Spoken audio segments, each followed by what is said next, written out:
අපේ ඉස්සු කරිය අපූර්වට ආවා. ඉතින් මම මේ ඉස්සු කරියට බඩ ඉරිඟු දාලා හදන හැටි මම ඔයගලන්ට පෙන්නන්නම්. පොප්රා.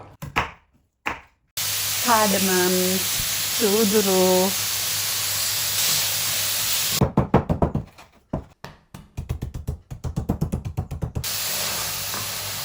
oyster sauce මේස හැන්දක් දානවා.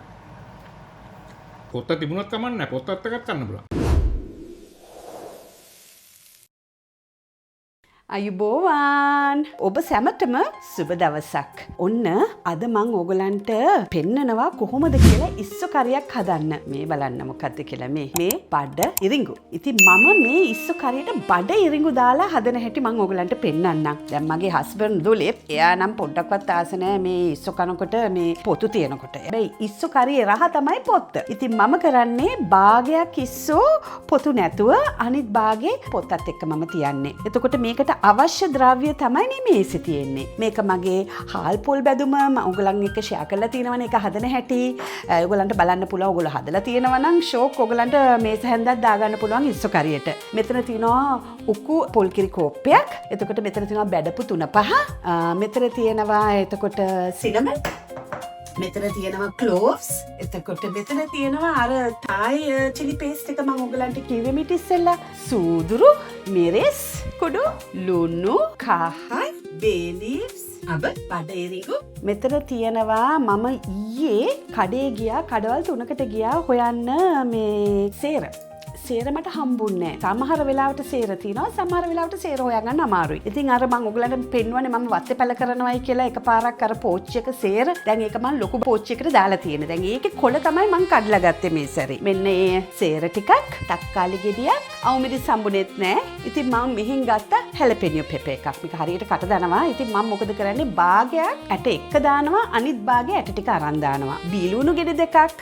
මෙන්න බලන්න මෙතන තියෙන්නේ මොනවද කියලා. මේ තමයි මුරුංගා කොළ ටිකක්. ඉතින් ඔන්න මුරුංගා කොළ ස්වල්පයකුත් මම දානවා මගේ ඉස්සු කරියට. එතකොට මෙතන තියෙනවා ලෙමන්. ලෙමන් ඔයගලන්ට කැමති ප්‍රමාණයක් දාන්න පුළුවන් රස බලලා. එතකොට මෙතන ඉඟුරු කෑල්ලක් තියෙනවා. මෙතන තියෙනවා සුදුලුණු බික් 4ක්. මං හිතන්නේ මම ඔයගලන්ට හැමදේම පෙන්නවා එකක් පෙන්නුවේ නෑ. මේක apple cider vinegar. එතකොට මම තවත් එකක් මෙතන ලෑස්ති කරලා තියෙනවා. ෂුවර් නෑ බලන්න ඕනේ කොහොමද කියලා. ගොඩක් වතුර වගේ තියෙනවා නම් කියන්නේ හොද්ද ගොඩාක් දියාරුවට තියෙනවා නම් මම දාන්නේ වතුර. නැත්තම් මෙතන තියෙනවා වතුර කෝප්පයක්. එහෙනම් ඉස්සෙල්ලා කරන්න ඕනේ ඉස්ස ටික සුද්ධ කරන්න ඕනේ. මේ බලන්නකෝ මේ පොත්ත ඉක්මනට ටක් කාලා ගැලවෙනවා. මේ බලන්න කොච්චර ලේසියෙන් ගැලවෙනවද කියලා ඉස්ස. මෙන්න අපේ ඉස්ස ටික ලෑස්ති. දැන් මම මේකට ඉස්සෙල්ලාම කරන්නේ කහ ලුණු එතකොට apple cider vinegar දාලා පැත්තකින් තියනවා ටිකක් වෙලා. තියලා ඉවර වෙලා ඊට පස්සේ ඊතුරු ද්‍රව්‍ය ටික මම පොඩි කැබලි වලට කපා ගන්නවා. බඩ ඉරිඟු එකත් මම පුංචි කැබලි වලට කපා ගන්නවා. කපාගෙන ඒකට ඉස්ස වලටම අනාගෙන පොඩ්ඩක් තියා ගන්නවා පැත්තකින්. හැබැයි ඉස්සෙල්ලම දැන් මේ බඩ ඉරිඟු එක ඒක මේ තඹපු එක. මෙහි ගන්න පුළුවන් තඹපු පැකට්. ඔන්න කහ මම මෙතන දානවා තේ හැඳි භාගයක්. මිරිස් කුඩු තේ හැඳක්. ලුණු තේ හැඳි භාගයක්. apple cider vinegar මේස හැන්දක්. ඊළඟට මම කොරියන් chili paste එක දානවා මේස හැඳි භාගයක්. දාලා ඉතට අඳින්න ගන්න.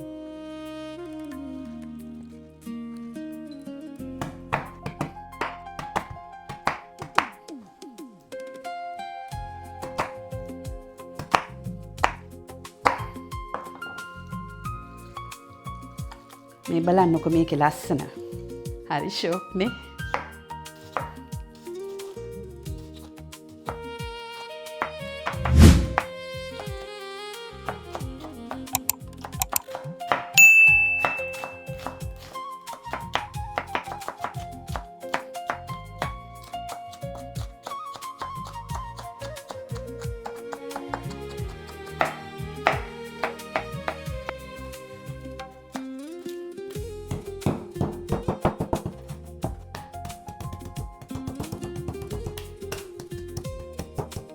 උප්ස් කෑලි හැමතැනම බනිනවා.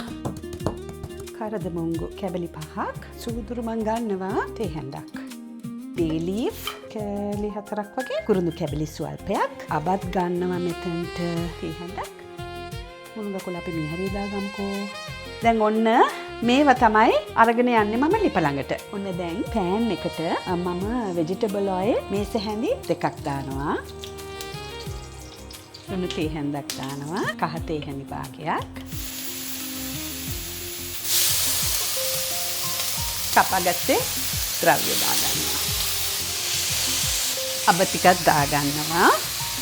කාඩමම්, සූදුරු දාගෙන ටිකක් බැද ගන්නවා. දැන් හොඳට බැදීගෙන එනකොට මම දානවා පොල් කිරි ටික. දැන් ඊළඟට දාන්නේ මිරිස් කුඩු. තේ හැන්දක්. බැදපු 3-5 තේ හැන්දක්. හාල් පොල් බැදුම තේ හැන්දක්. මේ බලන්න. හරි ෂෝක් නේ. දැන් ඉස්සෙල්ලා මම බලනවා කෝන් කැබලි ටික දාන්න.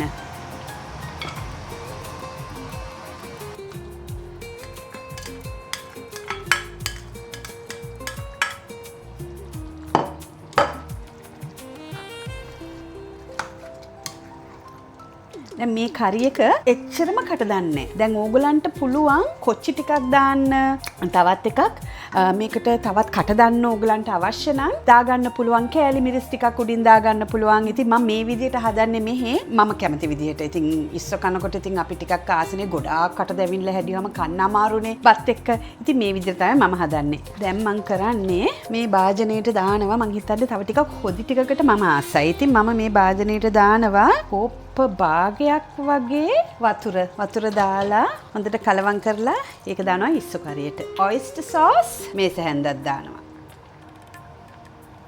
දාලා කලවම් කරලා ටිකක් වෙලා ලිපේ තියෙනවා ඉස්සු ටික තැම්බෙනවා. ඔන්න අපේ ඉස්සු ටික තැම්බිලා ඉවරයි. දැන් මම ලෙමන් යුෂ ටිකක් දානවා. දැන් සාමාන්‍යයෙන් ඉස්සු හදනකොට වැඩි වෙලා උයන් නරකයි. මොකද වැඩි වෙලා ඉස්සෝ ලිපේ තිබ්බහම වෙන්නේ රබර් කනවා වගේ. ඉතින් ඒක නිසා සාමාන්‍යයෙන් ඉස්ස ටික දැන් මේ පාට වෙනස් වෙලා තේරුණන් පස්සේ ඉස්ස දැන් ලෑස්ති කියලා ටක් කාලා ලිප ඔෆ් කරලා පැත්තකට ගන්න පුළුවන්. ඔන්න අපේ ඉස්ස කරිය අපූර්වට ආවා. දැන් බලමු කොහොමද කියලා. රහ ලෙමනුත් දැම්මනේ, ඔයිස්ටර් සෝසුත් දැම්මනේ. කියලා වැඩක් නෑ. හරිම රහයි. මවර පුස්මනේ මොනවද මේ හදන්නේ? හදන්නේ ඉස්සෝ. අයිබෝවන් යාළුවනේ. වයිෆි මොනවද හදනවා? උඩට සුවඳක් ආවා. ඉතින් ආව බලන්න මොනවද කියලා මේ හදලා තියෙන්නේ. ඉස්සු කරියක් ඇදුවා මේ බලන්න කොහොමද කියලා. මෙන්න ඔයා වෙලාවට ආවා බලන්න කොහොමද කියලා. කාලා බලන්න. ඔයා කැමති විදියට හැදුවේ පොත්ත නැතුව. හොඳද? මොකද අඩුපාඩුවක් තියෙනවද? පොත්ත තිබුණත් කමක් නැහැ. පොත්තත් එකක් ගන්න පුළුවන්. එච්චර රහයි. පොඩි කොහමද? රහ නැති වුණත් රහයි කියලා කියන්න එපා. වයිෆිනේ. නැත්තම් කන්න හදලා දෙන්නේ නැහනේ. ඇත්තමයි යා. වයිෆ් නිසා නෙමෙයි මේ කියන්නේ. ඇත්තටම නියමයි. টොප් රහ. පොද්දක් කියලා වැඩක් නෑ. බත් හට්ටියක්ම කන්න පුළුවන්. එහෙනම් යනවා. Okay. See you later. ඔන්න එයාගේ කමෙන්ට්ස් හම්බුණානේ ඔයගලන්ට. එහෙනම් මම ඔයගලන්ගෙන් අද දවසට සමුගන්නවා. සුබ දවසක් වේවා. අයුබෝවන්.